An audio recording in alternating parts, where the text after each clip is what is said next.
పావని, జ్యోత్స్న చిన్నారులు ఇప్పుడు ఒక చక్కటి నృత్య ప్రదర్శన ఇస్తారు, చూద్దాం. మరి కరతాళ ధ్వనులతో వాళ్ళని ఆహ్వానించుకుందాం. మెడ్లీ సాంగ్కి చక్కటి నృత్య ప్రదర్శన ఇస్తున్నారు.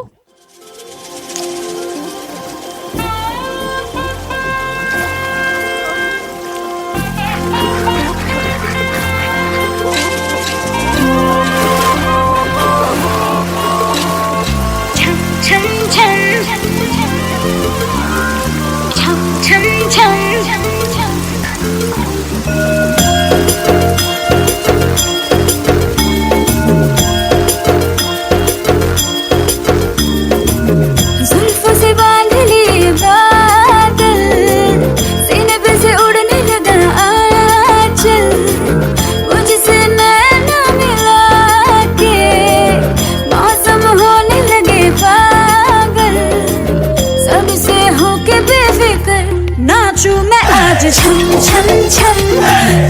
छम छम छम छम छम छम मैं नाचू आज छम छम छम छम छम छम छम छम छम छम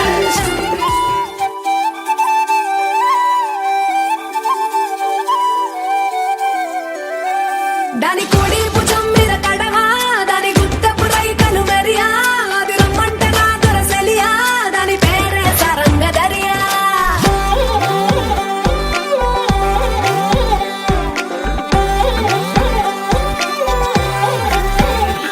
దాని కోడి భుజం మీద కడవా దాని గుత్తపు రైకలు మెరియా అది రమ్మంట నా దొరసలియా దాని పేరే సరంగ దరియా దాని ఎడం భుజం మీద కడవా దాని ఎజెంటు రైకలు మెరియా అది రమ్మంట నా దొరసలియా దాని పేరే సరంగ దరియా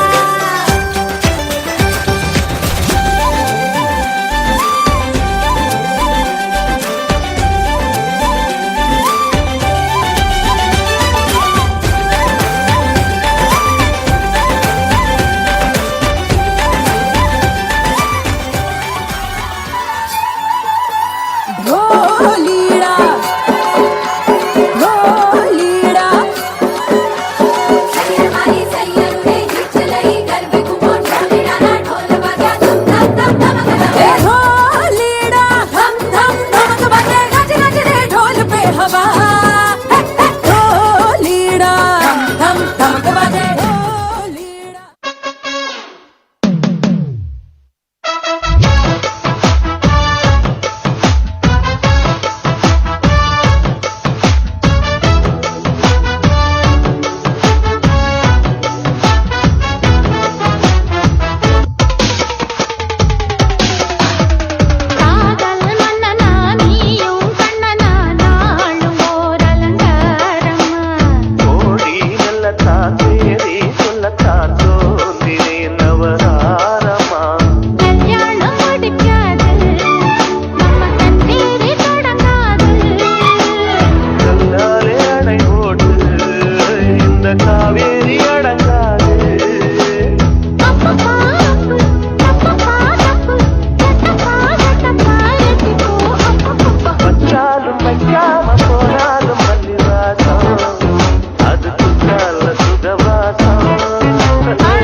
మరి గట్టిగా కరతాళ ధ్వనులు ఎంతో అద్భుతంగా మనకి నృత్య ప్రదర్శన ఇచ్చారు.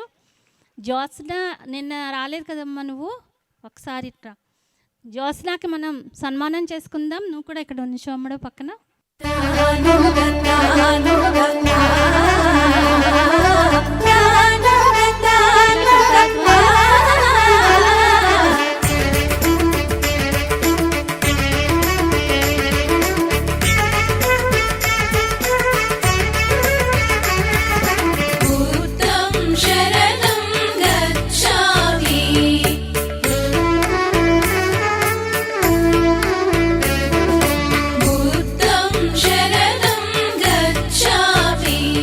సరస్వతి గారు నృత్య ప్రదర్శన.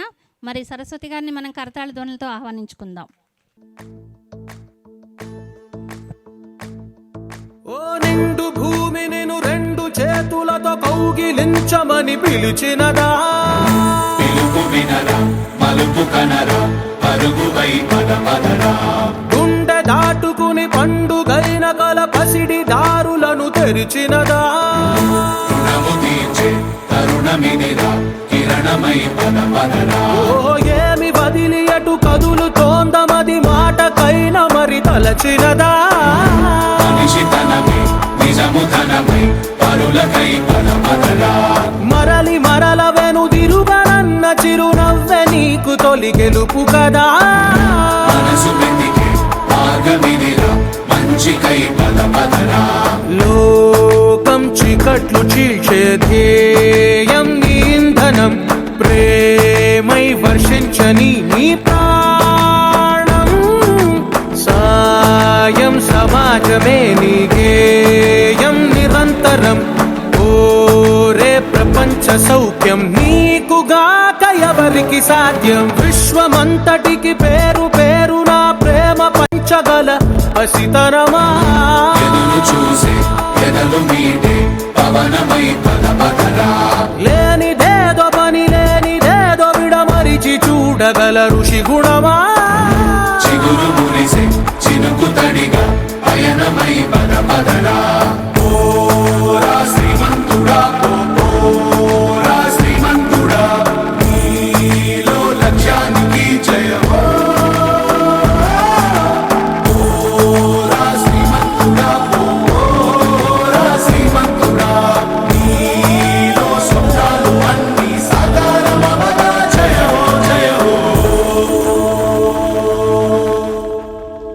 ఎంతో అద్భుతంగా నృత్య ప్రదర్శన ఇచ్చిన మన సరస్వతి గారిని ఆవిడ యొక్క అనుభవాలు మనతో పంచుకోమని కోరుతున్నాం. వినీల గారు వారి అనుభవాలు మనకి తెలియజేస్తారు. తర్వాత మనకి సరస్వతి గారు తెలియజేస్తారు. అందరికీ ఆత్మ ప్రణామాలు. నా పేరు వినీల, నాది వైజాగ్. మీలో చాలామందికి నేను తెలుసు. నేను 2013లో ధ్యానంలోకి వచ్చాను. ధ్యానంలోకి రాగల రీజన్ ఏంటంటే, నేను ఒక రోడ్ యాక్సిడెంట్ అయ్యింది నాకు. వైజాగ్ టు చెన్నై వెళ్తుంటుంటే నెల్లూరు దగ్గర నేను వోల్వో బస్సులో ట్రావెల్ చేస్తుంటే ఆ బస్సు వెళ్ళి ఆగున్న ఆ లారీని గుద్దింది. దాంట్లో నేనున్నాను. నాతో వచ్చిన వాళ్ళందరూ అక్కడికక్కడ చనిపోయారు. నా కాలు మట్టుకు మొత్తం క్రష్ అయిపోయింది. చాలా ఫ్రాక్చర్స్ అయ్యాయి. సో చెన్నై అపోలో హాస్పిటల్లో 6 months నేను కంప్లీట్గా 6 months అపోలో హాస్పిటల్లోనే ఉన్నాను. వారానికి ఒక సర్జరీ లాగా నాకు 15 సర్జరీలు అయ్యాయి కాల్కి. 9 ప్లాస్టిక్ సర్జరీస్, మిగతావి బోన్కి. కొన్ని అయితే ఎనస్థీషియా కూడా ఇవ్వకుండా చిన్నదాన్ని అని చెప్పి కొన్ని చేయడం జరిగింది. అది చాలా బ్యాడ్ ఫేజ్ అనమాట లైఫ్లో. ఎందుకు ఇలా జరిగింది, నాకెందుకు ఇలా జరిగిందనే పెద్ద క్వశ్చన్ మార్క్ ఉండేది నాలో.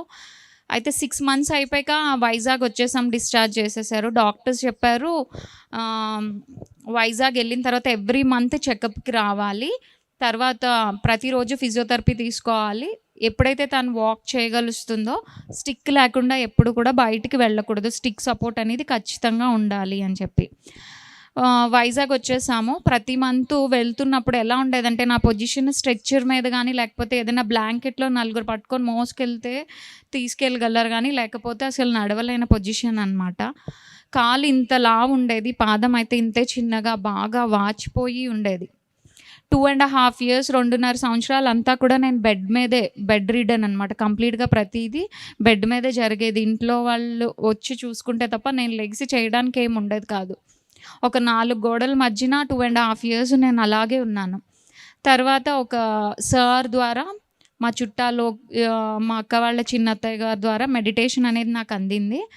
సరే ఇది ఫైనల్గా నేను ఇది ట్రై చేద్దాము అని చెప్పి ధ్యానం మొదలుపెట్టాను. అప్పుడు నాకు అసలు ధ్యానమే తెలీదు. ఆ సార్ వచ్చి వెంకట్ సార్ అని చెప్పి వచ్చి నాకు ధ్యానం నేర్పించేవారు. ప్రతిరోజు చేస్తూ ఉండేదాన్ని. చేసినప్పుడు నాకు ముందు 41 daysలో బాగా ధైర్యం వచ్చిందనమాట. లైక్ ఇంత ముందు ఎలా ఉండేదంటే కాళ్ళకి చిన్నది ఏదైనా గీత కనిపించినా డాడీ చెన్నై అపోలోకి వెళ్ళిపోదాము అని భయపడిపోయేదాన్ని అనమాట. కానీ తర్వాత ధ్యానం చేయడం వల్ల నాలో చాలా ధైర్యం అనేది వచ్చింది. ఒక 2.5 monthsకి కాళ్ళలోంచి మొత్తం పసంతా బయటకు వచ్చేసింది. ఇంతలా ఉండేది కాలు, డ్రెస్ వేసుకోవడానికి ఉండేది కాదు. ఓన్లీ నైటీలు, ఫ్రాక్స్ అంతే తప్ప డ్రెస్ వేసుకోవడానికి అయ్యేది కాదు. డ్రెస్ వేసుకోవాలంటే అదొక డ్రీమ్ కింద ఉండేది నాకు. అయితే ఫిజియోథెరపీ అయ్యేది. మా డాడీ ఇలాంటి ఒక రోడ్డు మీద నన్ను వాకర్ పట్టుకొని వాకింగ్ చేయించేవారు. ఒక్క 2 steps నడమ్మా, ఇంకొక 2 steps అనేవారు. నేనేమో నళ్ళకపోయేదాన్ని. ఇక్కడ వరకు షూ ఉండేది నా కాలికి. అటు ఇటు షాప్స్ ఉండేవి. వాళ్ళేమో చైర్స్ వేసి కూర్చోమనేవారు నన్ను. కూర్చోబెట్టండి పాపని, నళ్ళకపోతున్నారు అని చెప్పి. అప్పుడు నాకు చిరాగ్గా అనిపించేది. ఏదో కష్టమో ఏదో ఒకటి నేను చేసుకుంటున్నాను కదా, వీళ్ళు ఎందుకు నాకు ఇలాగా చెప్తున్నారు అన్నట్టు.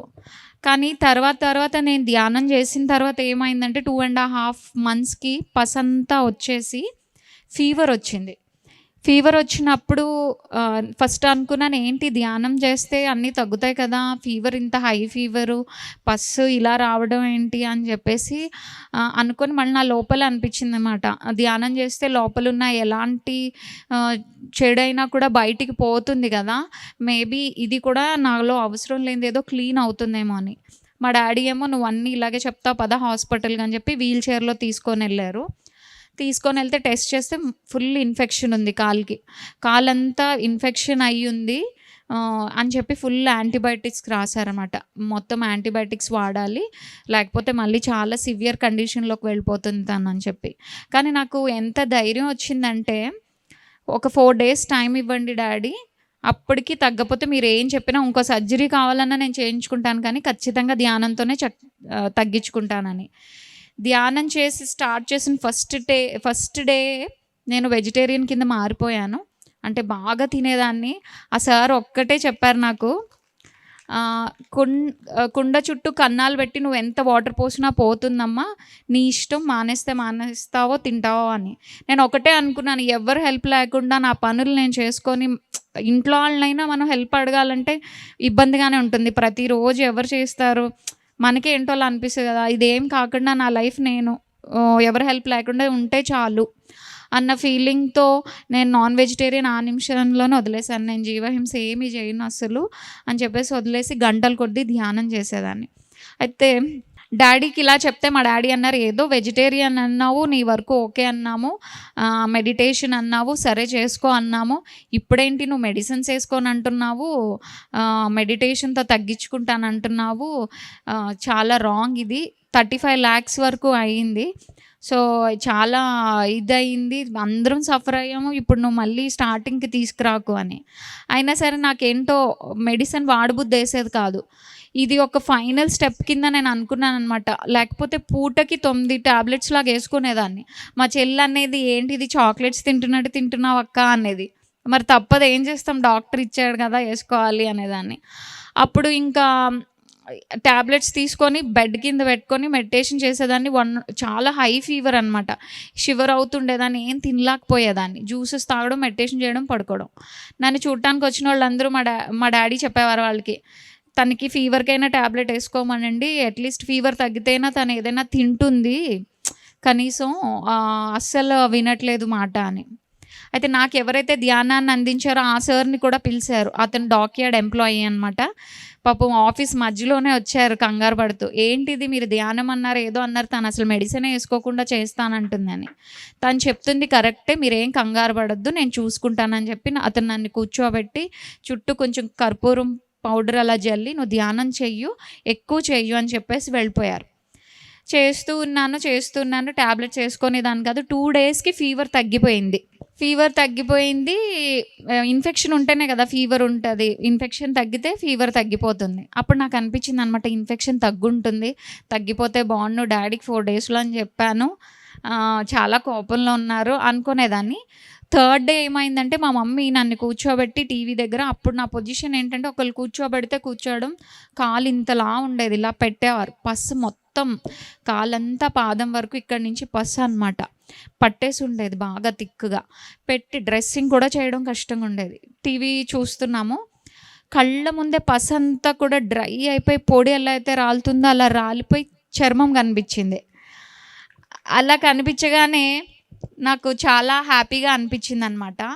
చాలా హ్యాపీగా అనిపించి మా మమ్మీకి చెప్పాను, మమ్మీ చూడు చాలా ఎగిరి గంతేయాలన్నంత ఆనందం అనమాట. అంటే ఇంత సఫర్ అయ్యాను, ఇంత పెయిన్ అనిపించాను, ఇన్ని ట్యాబ్లెట్స్, ఇన్ని సర్జరీసు, అలా 2.5 years బెడ్ రిడన్ అయినా నాకు ఇది అవ్వలేంది. ఇలా నేను మెడిటేషన్తో సంథింగ్ ఏదో ఇలా కూడా అవుతుందా, ఇది మిరాకిల్ అసలు అని చెప్పి చాలా హ్యాపీ ఫీల్ అయ్యి మా మమ్మీకి చూపిస్తే మా మమ్మీ కూడా నమ్మారనమాట. అవును విని ఇలా అని. మా డాడీ మట్టుకు నమ్మలే.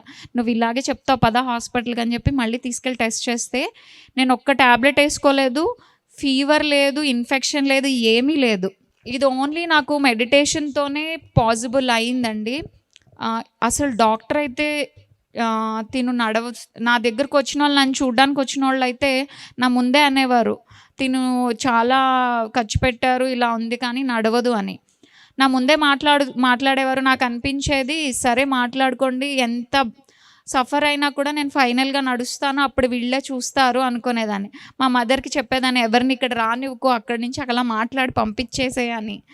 కానీ ధ్యానంలో ఎంత పవర్ ఉందంటే ఆ పస్ అంతా అలా వచ్చేసిన తర్వాత ఆ జరిగిన 10 డేస్కి కాలంతా కూడా సన్నబడిపోయింది. ఇంకా నార్మల్గా నేను డ్రెస్సులు వేసుకోవడం, నాకు ఏదైతే కలగా ఉండేదో అది నిజం అవ్విందనమాట. అన్నీ నార్మల్ డ్రెస్సులు వేసుకోవడం, చక్కగా వాకర్ నుంచి స్టిక్కి వచ్చాను. స్టిక్తో నడిచేదాన్ని, డాడీ తీసుకెళ్ళేవారు. అయితే ఒకరోజు అన్నాను అనమాట డాడీతో అన్నాను, డాడీ స్టిక్ కూడా నేను తీసేసి ట్రై చేస్తాను కొంచెం అని. మా డాడీ ఏమో లేదు అలా ఎలా చేస్తావు, అది చాలా రిస్క్, డాక్టర్స్ అస్సలు నేను స్టిక్ లేకుండా ఎప్పుడు బయటకు రావద్దన్నారు అని. సరే అయితే మీ చేయి పట్టుకొని నడుస్తాను, స్టిక్ పక్కన పెడతాను అన్నాను. సరే అయితే అని చెప్పేసి స్టిక్ తీసేసుకొని ఆయన చేయి పట్టుకొని నడుస్తూ స్లోగా చెయ్యి వదిలేసి మొత్తం ఆ రోడ్ ఆ చివరి వరకు వెళ్ళి మళ్ళీ నడుచుకొని వచ్చేసాను అనమాట, ఏ హెల్ప్ లేకుండా. అయితే ఆ రోడ్డు మీద ఎవరైతే నాకు అటు ఇటు చైర్స్ వేసి కూర్చోమని చెప్పేవారో, వాకర్ పట్టుకొని ఇక్కడ వరకు షూ సపోర్ట్ పెట్టుకొని మా డాడీ ఉంటే కూడా నేను 2 అడుగులు వేయడానికి కష్టంగా ఉండేది. 4 గోడల మధ్యన 2.5 సంవత్సరాలు అలాగే ఉన్నాను నేను. నేను అలా వెళ్ళొస్తుంటే నాకు ఎంత హ్యాపీగా అనిపించిందంటే, నేను పుట్టినందుకు ఏదో సంథింగ్ సాధించాను. ఒకవేళ ఇది జరగకపోయి ఉంటే ఖచ్చితంగా నేను ఈ మార్గంలోకి రాకపోదును. అది వేరే లైఫ్, ఇది వేరే లైఫ్ అయిపోదును. వాళ్ళందరూ నా దగ్గరకు వచ్చి, ఏంటి మీరేనా, మీ సిస్టర్ ఎవరైనా? కొంతమంది అయితే ఫస్ట్ ఫ్లోర్ నుంచి చూసేవారంట నన్ను, తినెవరు చాలా కష్టపడి నడుస్తుంది వాకర్తోని అని. అలాంటి వాళ్ళు కూడా నా దగ్గరకు వచ్చి, మీరేనా అసలు ఎంత కష్టంగా ఇబ్బందిగా నడిచేవారు అని. ఇది మెడిటేషన్ వల్లే పాసిబుల్ అయింది, నేనే అది అని చాలా హ్యాపీ ఫీల్ అయ్యాను. అయితే ఫైనల్ చెకప్కి చెన్నై వెళ్ళాము. అయితే మా మదర్ అన్నారనమాట, నువ్వు డ్రెస్ వేసుకొని చక్కగా ఏ సపోర్టు లేకుండా రావడం ఇదే ఫస్ట్ టైము, ఎప్పుడు స్ట్రక్చర్ల మీద వాకర్లతో వచ్చావు, డాక్టర్ చూసి చాలా హ్యాపీ ఫీల్ అవుతారు అని. నాకు ఒక టీం ఉండేదండి, జయలలిత పర్సనల్ డాక్టర్ నాకు సర్జరీస్ చేసేవారు. ఒక 8 members వర్క్ చేసేవారు అనమాట. ఒక టీం ఉండేది. అంటే మా తాతయ్య ఫినాన్స్ మినిస్టర్ యనమల రామకృష్ణ అని. సో అవన్నీ అరేంజ్ చేసి పెట్టున్నారు. ఆ టీం అంతా నేను వెళ్తే వచ్చి చూసి చెక్ చేసేవారు. వాళ్ళు నన్ను చూసి నిజంగా చాలా సర్ప్రైజ్ అయిపోయారు అనమాట. ఇది ఎలా పాసిబుల్, కాల్ లిఫ్ట్ చేయండి, ఇలా అనండి, అన్నీ చెక్ చేశారు. నర్వస్ సిస్టమ్ ఏంటి ఇంత బాగా పనిచేస్తుంది, ఎలా రెస్పాండ్ అవుతుంది ఇంతలాగా అని. నేను చేసిందల్లా ధ్యానమే, ఇంకేం చేయలేదు అన్నాను. అయితే డాక్టర్స్ కూడా వెరీ గుడ్ అని చెప్పి కొన్ని ఫొటోస్ తీసుకొని చెప్పారనమాట. ఇలాంటి కేసెస్ ఎప్పుడైనా వస్తే ఇది ఒక ఇన్స్పిరేషన్ కింద వాళ్ళకి మేము చూపించడానికి అవుతుందని ఫొటోస్ తీసుకొని చాలా హ్యాపీ అయ్యి పంపించేశారు. ఇంక నువ్వు అసలు హాస్పిటల్ వైపే రావద్దు, చాలా చూసావు అసలు అని. ఇంక అస్సలు వచ్చే పనే లేదు. పత్రి సార్ ఇచ్చారు, శ్వాస మీద ధ్యాస, ఏదొచ్చినా అది కూర్చొని తగ్గించుకోవడం తప్ప ఇంకా హాస్పిటల్కి వెళ్ళే పనే లేదు అనుకొని అప్పుడే డిసైడ్ అయిపోయి వచ్చేసాను. అప్పటి నుంచి ఎప్పుడు వెళ్ళింది లేదు. తర్వాత హెల్త్ వైజ్ నేను ఏ సపోర్టు లేకుండా స్టెప్స్ ఎక్కేసి దిగేసి జాబ్కి వెళ్ళిపోయేదాన్ని, ఫ్రెండ్స్తో బయటకు వెళ్ళిపోయేదాన్ని, అన్నీ అయిపోయేవి. తర్వాత మా ఊరు పండగకి వెళ్ళినప్పుడు అందరూ ఎవరైతే నా దగ్గరకు వచ్చి నన్ను చూసి మాట్లాడారో వాళ్ళందరూ ఆ పండగలో కలిశారనమాట. తాతయ్య వాళ్ళే ఆ గుడి కట్టించడం వల్ల పూజ ప్రతి వినాయక చవితి వాళ్ళే చేస్తారు అక్కడ. సో వెళ్ళేవాళ్ళం. వెళ్తే వాళ్ళందరూ వచ్చి నన్ను హగ్ చేసుకొని అసలు కంట్లో నీళ్ళు పెట్టుకొని నువ్వు ఇలా వస్తావని అస్సలు అనుకోలే, చాలా ఆనందంగా ఉంది అన్నారు. ఈ ఒక్క మాట చాలు, ఆ రోజు ఇన్ని మాటలు నా ముందే కూర్చొని మాట్లాడారు. ఇది మెడిటేషన్ వల్లే పాసిబుల్ అయింది అని చెప్పి నేను కూడా వాళ్ళని చూసి ఓకే నా గురించి వీళ్ళు ఫీల్ అయినట్టున్నారు అని చెప్పి చాలా హ్యాపీ ఫీల్ అయ్యాను. తర్వాత ధ్యానం చేస్తూ ఉండేదాన్ని. చాలా ఎక్స్పీరియన్సెస్ వచ్చేవి. చాలా క్లాసులు చెప్పేదాన్ని. మాలతి ఆంటీ నేను కలిసి వర్క్ చేసేవాళ్ళం. ఈ గవర్నమెంట్ ఎంప్లాయీస్ మనకి అప్పుడు జియో పాస్ అయింది కలెక్టర్ ఆఫీస్కి అందరికీ వెళ్ళి చెప్పమని. ఆంటీ నేను వెళ్ళి చాలా క్లాసెస్ ఇలా అలా కాదు, ముందు ఎలా ఉండేదాన్నో నా పనిలే కాకుండా విశ్వానికి వర్క్ చేస్తూ చాలా హ్యాపీగా ఉండేదాన్ని. అలాగే మా మ్యారేజ్ గౌతమ్ గారితో అయింది. తర్వాత నాకు ఒక పాప.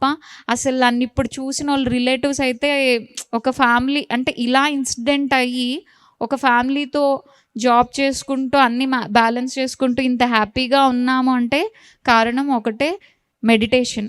సో నేను ఒక్కటే చెప్తాను ప్రతి ఒక్కరికి, ధ్యానం ఫస్ట్లో కుదరదు. ఏదైనా ధ్యానమే కాదు, కొత్తగా మనం ఏం స్టార్ట్ చేసినా ఫస్ట్లో మనకి కుదరదు. ఎందుకంటే అలవాటు ఉండదు కాబట్టి. ఒక 41 రోజులు పడుతుంది, చెయ్యండి. కుదిరినా కుదిరిపోయినా కూర్చోండి. 41 రోజులు అయితే మీకే తెలుస్తుంది ఎంత చేంజ్ వస్తుందో అనేది. నా ఎక్స్పీరియన్స్ నాదే, విన్నంత వరకు బాగుంటుంది, కానీ మీ ఎక్స్పీరియన్స్ మీదే కదా. సో ప్రతి ఒక్కరు ధ్యానం చెయ్యాలి. సో అలాగే కంటిన్యూ అవుతుంది. ఇక్కడికి వచ్చినప్పుడు ఇక్కడ క్లాసెస్ చెప్తాము.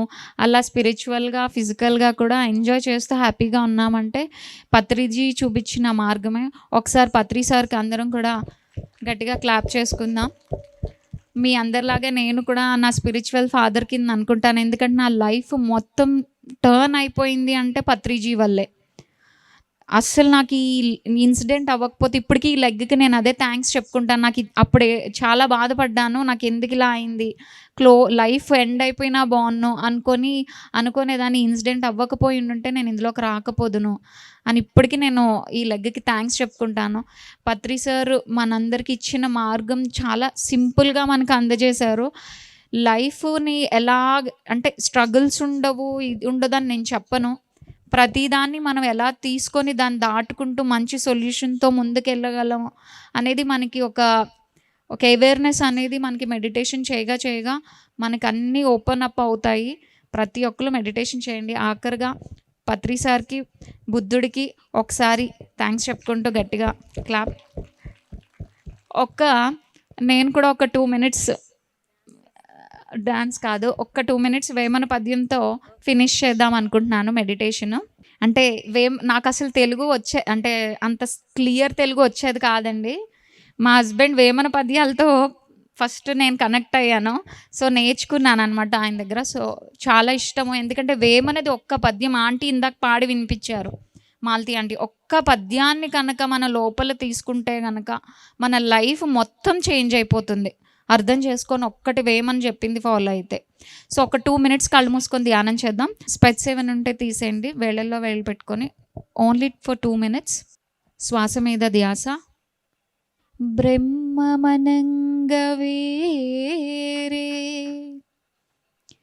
పరదేశమున లేడు, బ్రహ్మమనంగ తానే బట్టబయలు,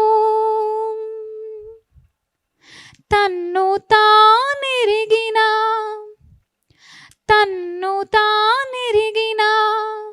తానే పో బ్రహ్మంబు బ్రహ్మంబు బ్రహ్మంబు. విశ్వదాభిరామ వినురవేమా.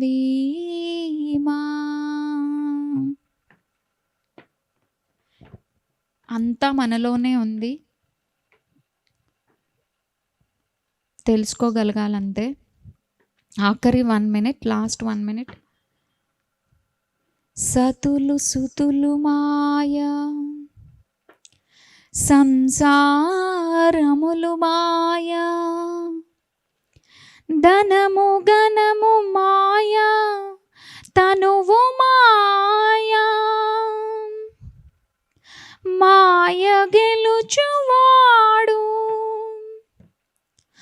మాయ గెలుచువాడు, మర్మగ్నుడవు యోగి, యోగి, యోగి.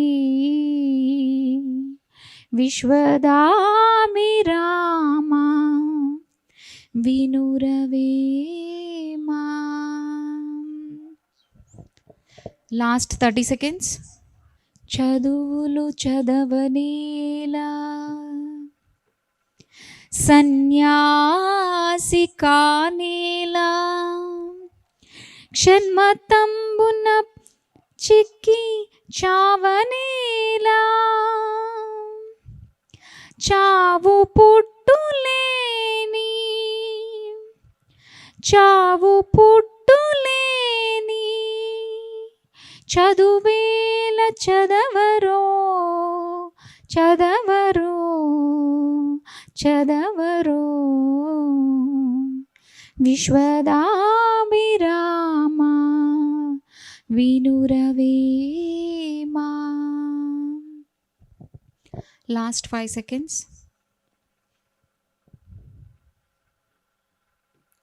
పూజ సేయసేయా,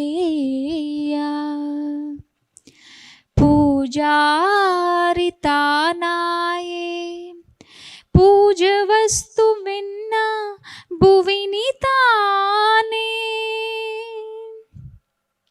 యాడ పూజ సేయా, యాడ పూజ సేయా, ఎల్ల దిక్కుల తానే, తానే, తానే. విశ్వదాభిరామ వినురవేమా.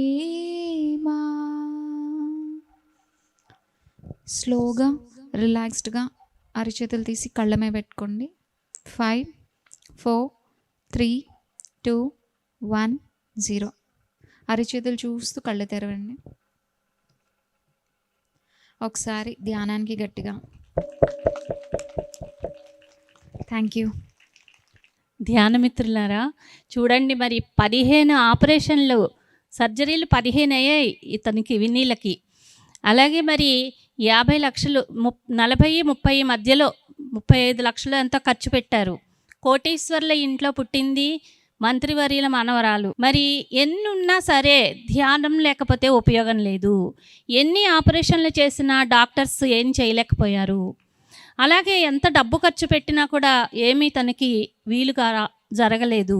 ఎప్పుడైతే ధ్యానంలోకి అడుగుపెట్టిందో అప్పుడు తను పూర్తిగా తన జీవితాన్ని తను సరిచేసుకుంది.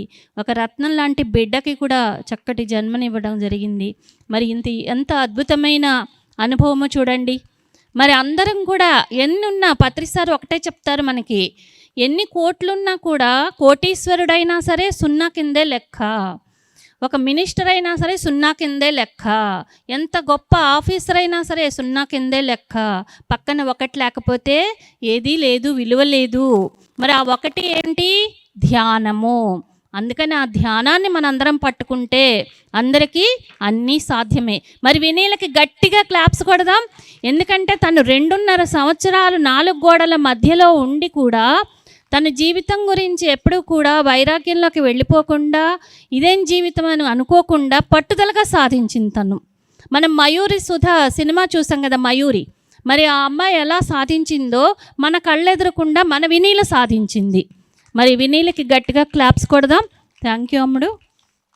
అలాగే నేను ఒక అనుభవం మా బాబుకు సంబంధించింది, ధ్యానం ద్వారా ఎంత గొప్పగా ఉండొచ్చు అనేది మా బాబు విషయం ఒకటి చెప్తాను. ఒకసారి మా చిన్న బాబు ట్రైన్లో వస్తున్నాడు. వస్తుంటే ఇంజనీరింగ్ చదువుతున్నాడు అనమాట. తను వస్తున్నాడు చెన్నై నుంచి. వస్తూ వస్తూ ఏలూరు వస్తూ ఒంగోలులో వాటర్ తాగుదామని, మంచినీళ్ళు తాగుదామని దిగాడు ట్రైను. దిగి 2 నిమిషాలే ఆగుతుంది అక్కడ. కొంచెం దూరంలో నీళ్లున్నాయి. అక్కడ మంచినీళ్ళు తాగి వచ్చే లోపే ఈ ట్రైన్ కదిలిపోయింది. అప్పుడు ఆ ట్రైను అలా రాడ్ పట్టుకుని ఉన్నాడు. ట్రైన్ స్పీడ్ అందుకుంది, పూర్తిగా ఇంకా లాగేసింది అనమాట. ఇంక ట్రైన్ కిందకి వెళ్ళిపోతున్నాను, ఇదే నా ఆఖరి క్షణం అనుకున్నాడు. ఆ సమయంలో నేను ఇంట్లో పిరమిడ్లో ధ్యానం చేస్తున్నా. మేము ధ్యానం చేస్తూ ఎంతోమందికి ధ్యానం చెప్తూ ఉండేవాళ్ళం. 2003 నుంచి మేము ధ్యానం చేస్తున్నాము. అప్పటి నుంచి కూడా ధ్యాన ప్రచారం కూడా పత్రిసాన్ని 2004లో కలిసాము. వెంటనే పిరమిడ్ కట్టడం జరిగింది. ఆ పిరమిడ్లో ధ్యానం చేస్తున్నాం అనమాట. ఆ ధ్యానం చేస్తూ 7-8 మంది లేడీస్ కలిసి చేస్తున్నాం. సడన్గా అర్ధరాత్రి 2 గంటల వేళ ఇలా 2 చేతులు ఇలా పెట్టుకుని నేను ధ్యానం చేస్తుంటే 2 చేతులు విడిపోయాయి, కళ్ళు తెరుచుకోబడ్డాయి. ఎందుకు ఇలా జరిగింది నాకు అర్థం కాలేదు. సరే మాస్టర్స్ ఇంకా చాలా అంటున్నారేమో, తెల్లవారులు చేద్దాం అనుకున్నాం మనము, కానీ మాస్టర్స్ అందరికీ కూడా హ్యాపీ ఫీల్ అయిపోయారేమో అని నేను నవ్వుకుని, చేతులు విడిపోయి కళ్ళు తెరుచుకుపోయాయి నాకు, మీరు కూడా లేవండి అని మిగిలిన వాళ్ళని కూడా లేపేసా ధ్యానంలోంచి.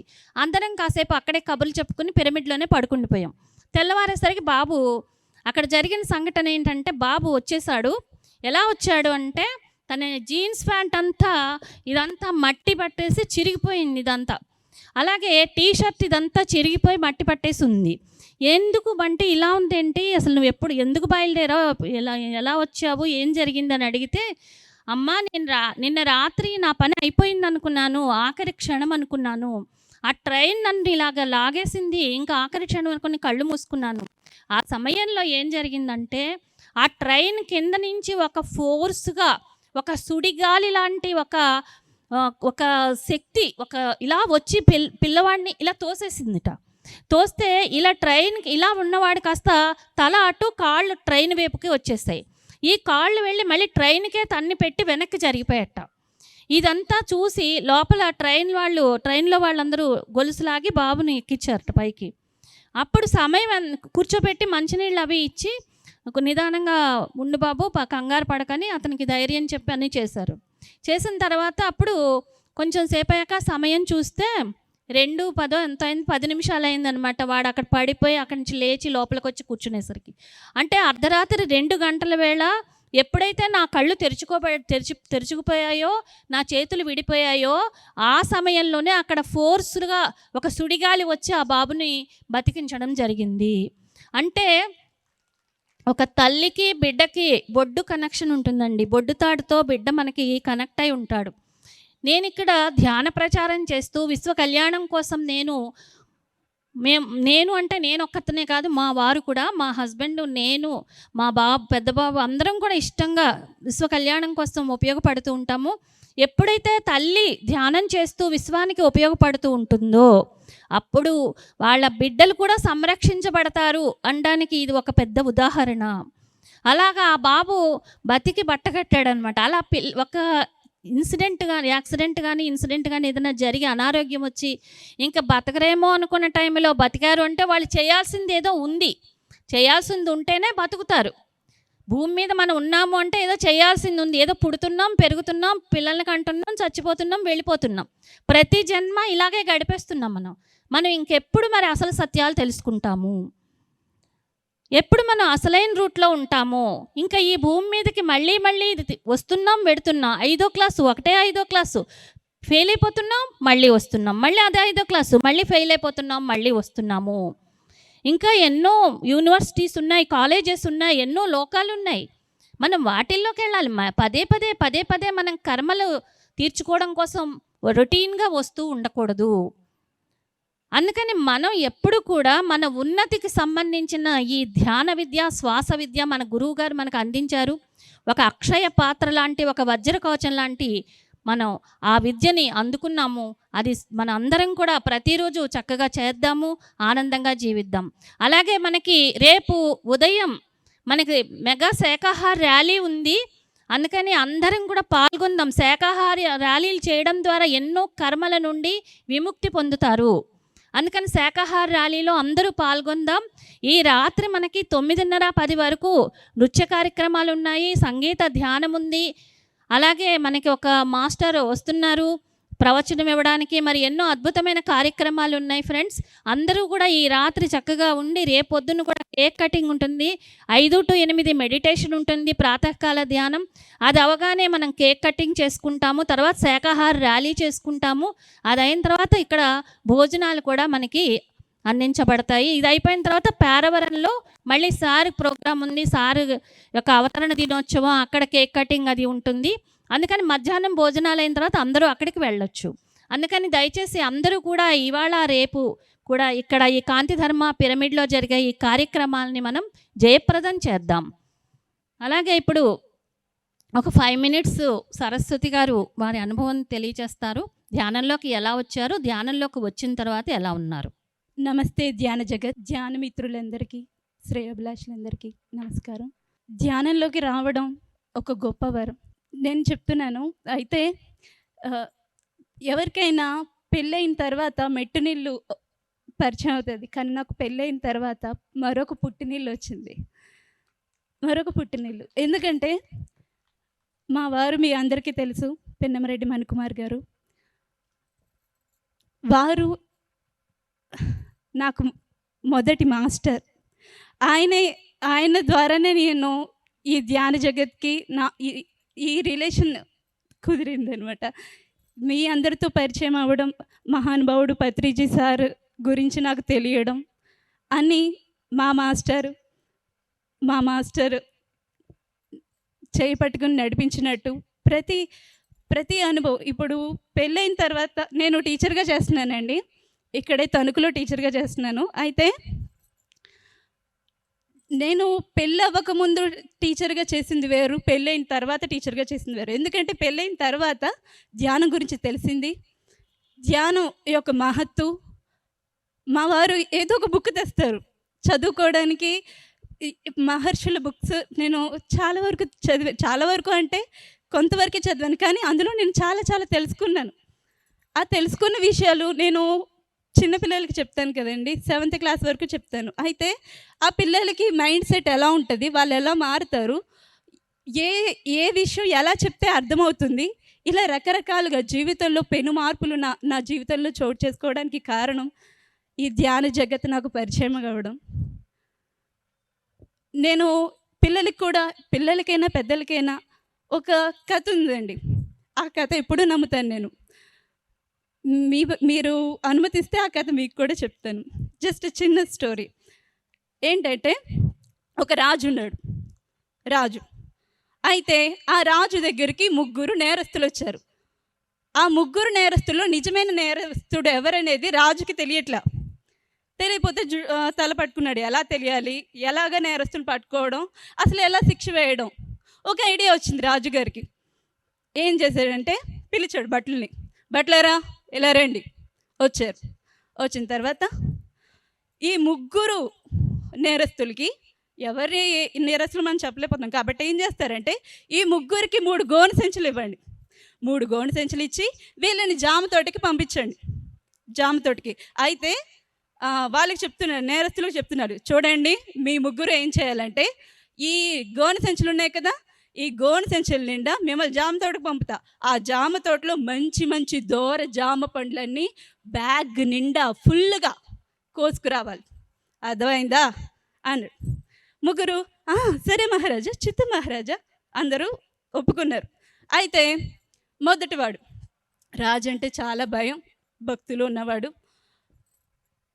కష్టపడేవాడు. ఫస్ట్ వాడు ఏం చేశాడంటే, అమ్మో రాజుగారు ఆజ్ఞ చేశారు, సరిగా పాటించకపోతే ఏమన్నా ఉందా, తల తీసేస్తారు. కాబట్టి మంచి జామకాయలు, దూర జామకాయలు కోయాలి అనేసి తనకి చెయ్యి ఎంత నొప్పి ఉన్నా, గోని సంచి నిండా కోయడం అంటే మాటలు కాదు కదండి, చెయ్యి నొప్పి ఉన్నా అలాగే కోస్తూ ఉన్నాడు, గోని సంచి నింపేశాడు. రెండోవాడు రాజుగారు, చాలా పనులు ఉంటాయి కదా, చూసొచ్చారేంటి రాజుగారు, పర్లేదు మనం ఏం చేస్తాం, చేయి నొప్పి పడుతుంది కాబట్టి ఏం చేస్తామంటే సగం వరకు ఆకులు అలమలు చెత్త నింపేశాడు, మిగతా సగం మంచి దోర జాంపళ్ళు నింపాడు. ఇక 3వ వాడు మూడో వాడికి చాలా బద్ధకం. ఏం చేశాడంటే, రాజుగారు ఏం చూస్తారు, వచ్చి చూసారా పెట్టారా, ఎక్కడో ఉంటారు, ఎన్నో పనులు ఉంటాయి, మన గోడు సంచి చూస్తూ కూర్చుంటారా ఏంటి, మన జాంకాయలు ఎన్నుకోసారో చూస్తూ ఉంటారా ఏంటి, అంతేం కష్టపడక్కర్లేదు అని చెప్పి చాలా వరకు ఆకులు చెత్త అన్నీ నింపేసి లాస్ట్ పైన 3 లేయర్స్ వరకు మంచి చాలా మంచిగా ఉన్న జాంకాయలు కోసి పెట్టాడు. సరే, ఈ ముగ్గురు రాజు దగ్గరికి వెళ్ళారు, చూపించారు. రాజుగారు చూశారు. మొదటి వాడి దగ్గరికి వెళ్ళి, ఏం నింపావా? నింపాను మహారాజా, చూసుకోండి. ఎందుకంటే వాడు కాన్ఫిడెంట్గా చూపించాడు. రెండోవాడు కొంచెం బెరుకుంది, చూడండి మహారాజా నింపాను అన్నాడు. మూడోవాడు, వాడికి లోపల రైలు పరిగెడుతున్నాయి, ఆయన ఏదో షోకి నింపాను మహారాజా చూసుకోండి అన్నాడు. సరే, ఇప్పుడు బట్టలు పిలిచాడు రాజు.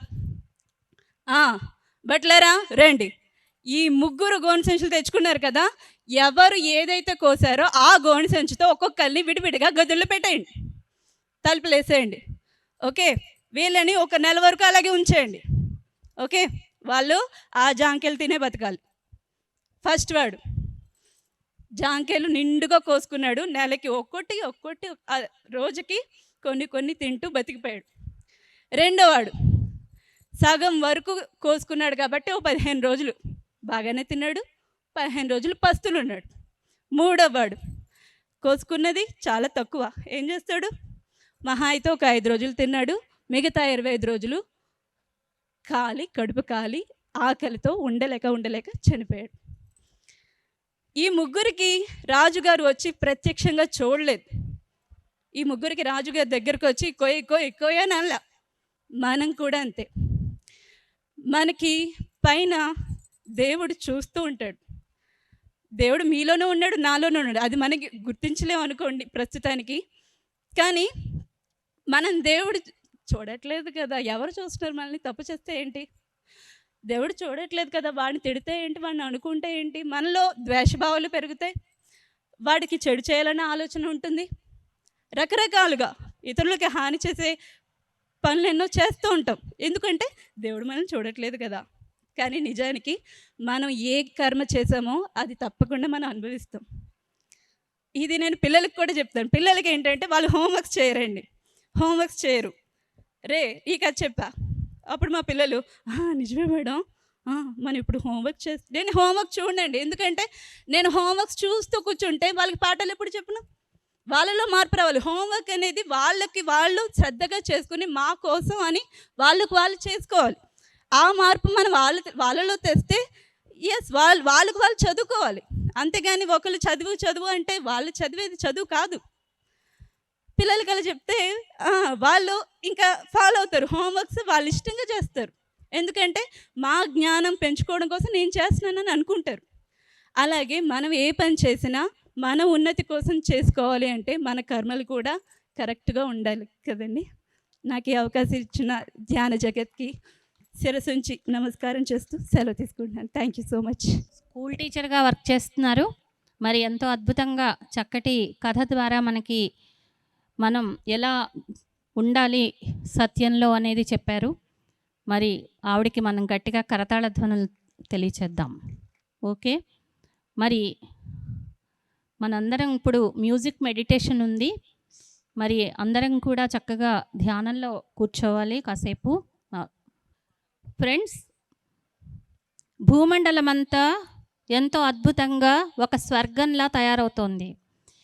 ఈ భూమి ఒక శక్తి క్షేత్రం వైపు ప్రయాణిస్తోంది.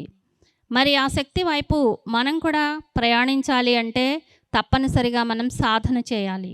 సాధన చేసినప్పుడే మనం ఆ భూమండలంతో పాటు మనం కూడా ఎదగగలుగుతాం.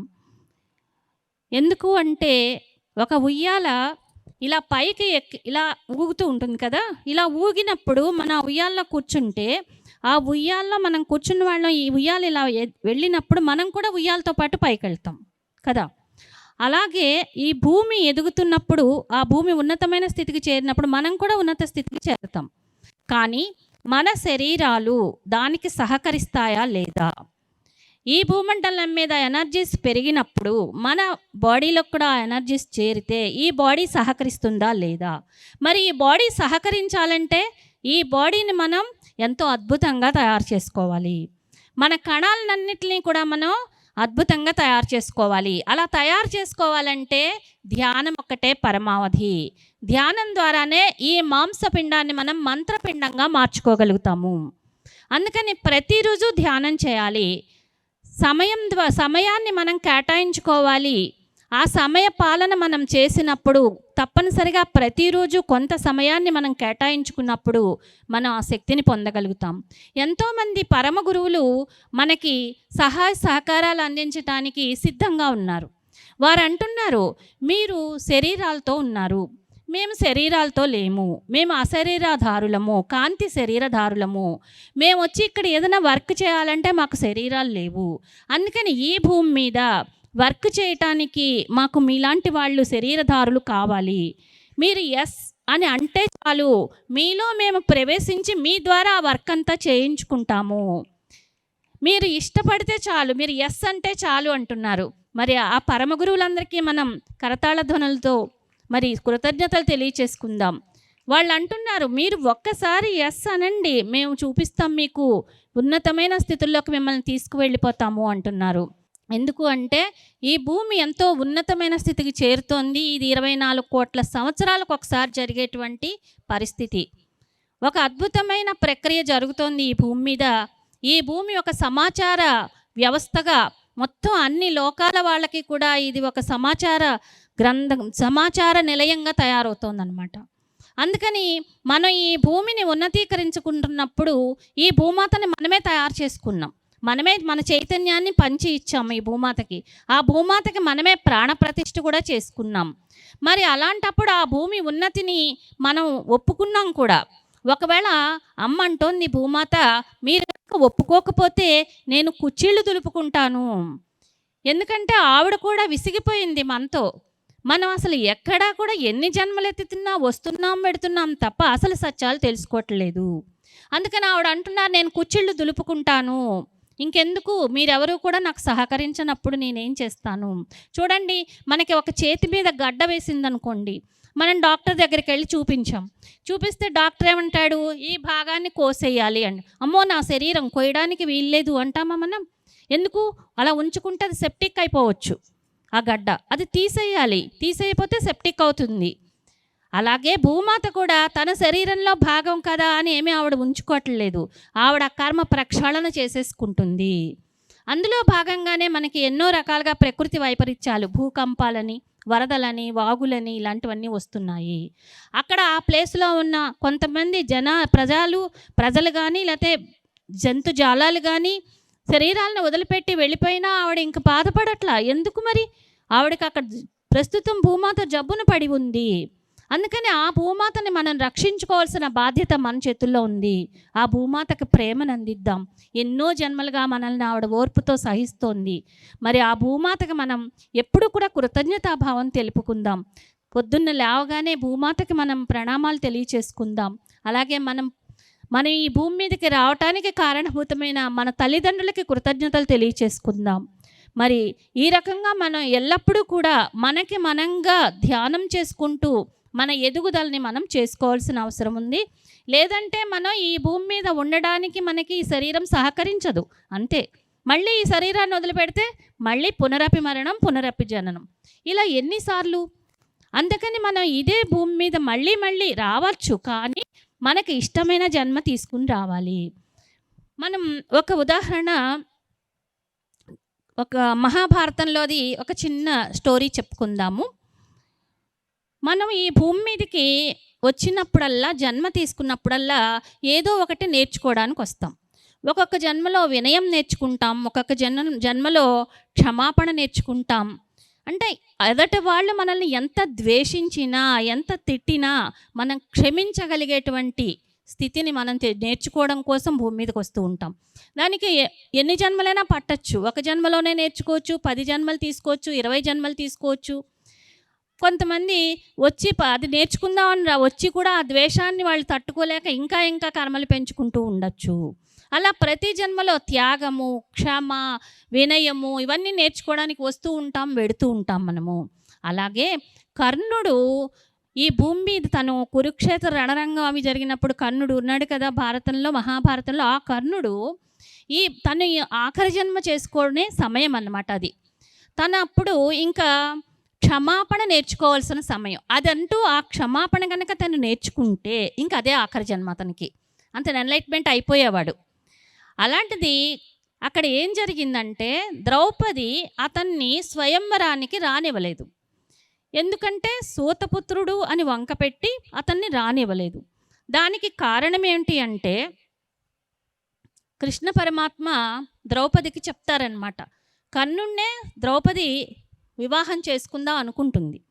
కర్ణుణ్ణి చేసుకుందాం అనుకుంటే కృష్ణుడు చెప్తాడు, నువ్వు కర్ణుణ్ణి చేసుకోకూడదు, ఈ జన్మలో నీ సోల్ ప్లాన్ ప్రకారం నువ్వు అర్జునుణ్ణి చేసుకోవాలి, అందుకని నువ్వు కర్ణుణ్ణి రానివ్వకూడదు ఇప్పుడు స్వయంవరానికి అని చెప్తాడు. అంటే అప్పుడు ఆవిడ కర్ణుణ్ణి రానివ్వకుండా చేస్తుందన్నమాట. అప్పుడు అర్జునుడు వచ్చి ఆ బాణం వేయటం, తను అందులో గెలవటం, స్వయంవరంలో తను పెళ్లి చేసుకోవడం జరిగింది. వాళ్ళిద్దరికి వివాహం జరిగింది. ఆ కోపం కర్ణుడిలో ఉండిపోయింది. అందుకని ఆ కర్ణుడు అది కోపాన్ని లోపల పెట్టుకుని ఎప్పుడైతే ద్రౌపదిని దుశ్శాసనుడు ఆ నిండు సభలోకి లాక్కుంటూ వస్తాడో వస్త్రాపహరణం చేయడానికి, అప్పుడు చూస్తూనే ఉంటాడు కర్ణుడు, కానీ ఏమీ సహాయం చేయడు. ద్రౌపది కూడా అందరినీ అడుగుతుంది, అక్కడ ఉన్న వాళ్ళందరినీ అడుగుతుంది, భీష్ముడిని అడుగుతుంది, ద్రోణుడిని అడుగుతుంది, ప్రతి ఒక్కరిని నాకు సహాయం చేయండి అని అడుగుతుంది. కానీ కర్ణుడిని మాత్రం అడగదు. అక్కడ ఎందుకు అడగలేదు అంటే అక్కడ ఆవిడ అడిగిన తర్వాత అతను మారకూడదు, అతనంతటా అతని లోపల మార్పు రావాలి, క్షమ అనేది రావాలి. అప్పుడు నన్ను స్వయంవరానికి రానివ్వలేదు అనే ద్వేషం అతనిలో పెట్టుకుని ఇక్కడ ద్రౌపదిని వస్త్రాపహరణం చేస్తున్నప్పుడు, ఒక ఆడపిల్లని అలా వస్త్రాపహరణం చేస్తున్నప్పుడు కూడా చూస్తూ ఉన్నాడు తప్ప క్షమించలేకపోయాడు. అప్పుడు ఇంత ఎన్లైట్మెంట్ అవ్వలేదు. అందుకనే అతను లక్ష్మీదేవి స్వయంగా 1000 Seeds of Joy అనే బుక్లో ఈ విషయాలను తెలియచేశారనమాట. అప్పుడు తర్వాత లక్ష్మీదేవిని ఆ బుక్ రాసిన ఆయన అడుగుతారు, అమ్మ నువ్వు మరి ఇలా అంటున్నావు కదా, మరి క్షమాపణ చేయలేదు అతనని, ఒకవేళ క్షమించాడు అనుకో అప్పుడు ఏం జరిగి ఉండేది, మహాభారతం ఎలా ఉండేది అని అడుగుతారు ఆయన. ఆనంద్ కరుణేష్ గారని ఆయనకి లక్ష్మీదేవి స్వయంగా ధ్యానంలో కనపడి చెప్పిన విషయాలన్నమాట. అప్పుడు ఆవిడ లక్ష్మీదేవి అంటారు ఆయనతోటి, అప్పుడు నేను కర్ణుడు కనుక నిజంగా క్షమించి ఉంటే కర్ణుడిని వివాహం చేసుకుని ఉండేదాన్ని, అంటే క్షమాపణ చేస్తే కనుక ఆవిడ పెళ్లి కూడా చేసుకుని ఉండేవాట కర్ణుడిని. మరి చూడండి క్షమాపణ అనేది ఎంత గొప్పదో ఫ్రెండ్స్. అందుకని ఆ ఎన్లైట్మెంట్ ఆగిపోయింది అతనికి. అప్పుడు తర్వాత కొంతకాలానికి అతను ఎన్లైట్ అయ్యాడు అనుకోండి, శరీరాన్ని వదిలిపెట్టిన తర్వాత ఉన్నత లోకాలకు వెళ్ళి అక్కడ ఎన్లైట్ అయ్యాడు, ఎన్నో నేర్చుకుని. మరి ఎంతో అద్భుతమైన మనకి ఇప్పుడు కార్యక్రమం ఉంది. మరి శివప్ప సార్ మనకి ఆ కార్యక్రమం గురించి వివరిస్తారు. Thank you very much. అందరూ ఒకసారి గట్టిగా చప్పట్లు కొడదాం. నిన్న డాక్టర్ కడిమండ్ల వరప్రసాద్ గారి జ్ఞానామృతం తీసుకున్నాం. ఈవేళ ఎర్రాప్రగడ రామకృష్ణ గారు వచ్చున్నారు, వారి ద్వారా ఆత్మజ్ఞాన సందేశం తీసుకుందాం. మరి వారిని వేదిక మీదకి రావాల్సిందిగా కోరుతున్నాం. ఈవేళ మనకి 3 ప్రోగ్రామ్స్ ఉన్నాయి.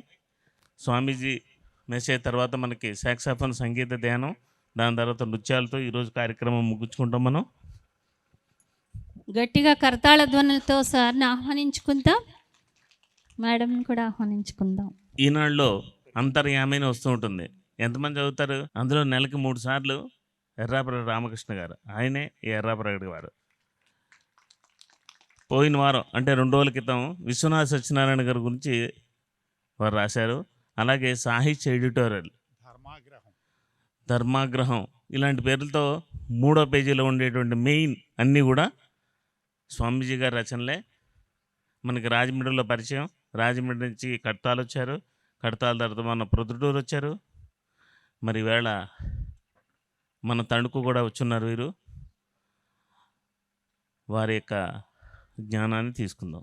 కాంతి ధర్మ కేంద్రం, అబ్బా కాంతి ధర్మ పిరమిడ్ ధ్యాన కేంద్రం, చాలా సంతోషం అండి. అందరికీ నమస్కారం. ఒక్కసారి అందరూ కూడా సావధాన చిత్తులై మన పితామహ బ్రహ్మశ్రీ పత్రిజీ వారి దివ్య చైతన్యానికి, స్మృతి అని నేను అనను, దివ్య చైతన్యానికి ఒక్కసారి జేజేలు పలకండి. నిన్న మొన్నటి దాకా ఆయన మనతో ఉన్నారు, ఇప్పుడు మనలో ఉన్నారు, అంతే తేడా. ఇంతకాలం మనం మన బ్రహ్మర్షిని భౌతికంగా దర్శిస్తూ వచ్చాం. ఎక్కడెక్కడ వారు ఉంటే అక్కడికి వెళ్ళి మనం భౌతికమైన దేహాన్ని చూస్తూ వచ్చాం. నిజానికి ఆ బ్రహ్మర్షి ఇప్పుడు విశ్వరిషి అయిపోయారు, అంటే విశ్వ చైతన్యంలో లీనమయ్యారు. కనుక ఇదివరకైతే మనకి ఎక్కడున్నారండి అని శివప్ప గారినో లేకపోతే రంగారావు గారినో అడిగితే, ఇక్కడ ఇన్ఛార్జి రంగారావు గారేగా, ఆ రంగారావు గారిను అడిగితే కర్తాళ్ళలో ఉన్నారండి, బెంగళూరులో ఉన్నారండి, లేకపోతే పేరవరంలో ఉన్నారండి, లేకపోతే తణుకులో ఉన్నారండి అని చెప్పేవారు. ఇప్పుడు ఎక్కడున్నారండి అంటే మన దగ్గరే ఉన్నారండి అని చెప్తారనమాట. దాన్ని విశ్వ చైతన్యము అని అంటారు. అంటే ఒక ఇండివిజువల్ కాన్షియస్నెస్ నుంచి మనిషి కలెక్టివ్ కాన్షియస్నెస్లోకి, అంటే సమష్టి చైతన్యంలోకి, అక్కడి నుంచి కాస్మిక్ కాన్షియస్నెస్ అంటే విశ్వ చైతన్యంలోకి ప్రయాణం చేసినప్పుడు ఆ చైతన్యం మనకి విశ్వవ్యాప్తంగా ఎక్కడ పడితే అక్కడ మనకి ఆ చైతన్యం స్పర్శ మనకి లభిస్తూ ఉంటుంది. అట్లాంటి దివ్యమైన సత్పురుషులు, కారణ జన్ములు మన బ్రహ్మర్షి పత్రిజీ. వారి గురించి మనం ఈ కార్తీక మాసంలో ముఖ్యంగా గురువు వారం, ఈరోజు గురువారం అంటే గురువు వారం కదా, మరి అందుచేతను ఒక సద్గురువు గురించి మాట్లాడుకోవడానికి సమావేశం అయ్యాం. కనుక దయచేసి 1 గంట సేపు మీరు మానసికంగా కూడా ఇక్కడే ఉండవలసిందిగా నేను మిమ్మల్ని అందరినీ ప్రార్థన చేస్తూ ఉన్నాను. అంటే భౌతికంగా కూర్చోవడం కాదు, దృష్టి ఎక్కడెక్కడో ఉండడం కాదు, మానసికంగాను శారీరకంగాను కూడా ఇక్కడే మనం ఒక ధ్యాన పద్ధతిలో, ఒక తపస్సులాగా ఒక మహర్షిని, ఒక బ్రహ్మర్షిని, ఒక విశ్వర్షిని స్మరించుకునే ఒక సన్నివేశంలో మనం అందరం ఇక్కడ సమావేశమయ్యాము అనే ఒక స్పృహతోటి భౌతికంగా, మానసికంగా, ఆధ్యాత్మికంగా ఈ ప్రాంగణంలోనే మీరు పూర్తిగా ఇన్వాల్వ్ అయి ఉండవలసిందిగా మిమ్మల్ని అందరినీ సప్రశ్రయంగా ప్రార్థన చేస్తూ ఉన్నాను. వాగర్ధ వివశం పృక్తౌ వాగర్ధ ప్రతిపత్తయే జగత పితరౌ వందే పార్వతీ పరమేశ్వరౌ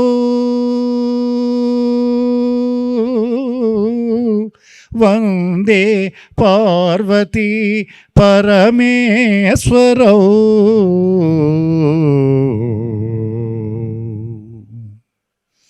ఆ సర్వేశ్వరుడికి శిరస, మనస, వచస నమస్కరిస్తూ ఈ భక్త బృందాన్ని సంబోధించే, ఈ భక్త బృందాన్ని కలుసుకొని వారితో ముచ్చటించే అవకాశం కలిగించిన మన బ్రహ్మర్షి పత్రిజీ వారి దివ్య చైతన్యానికి శిరస వంచి నమస్కరిస్తూ ఉన్నాను.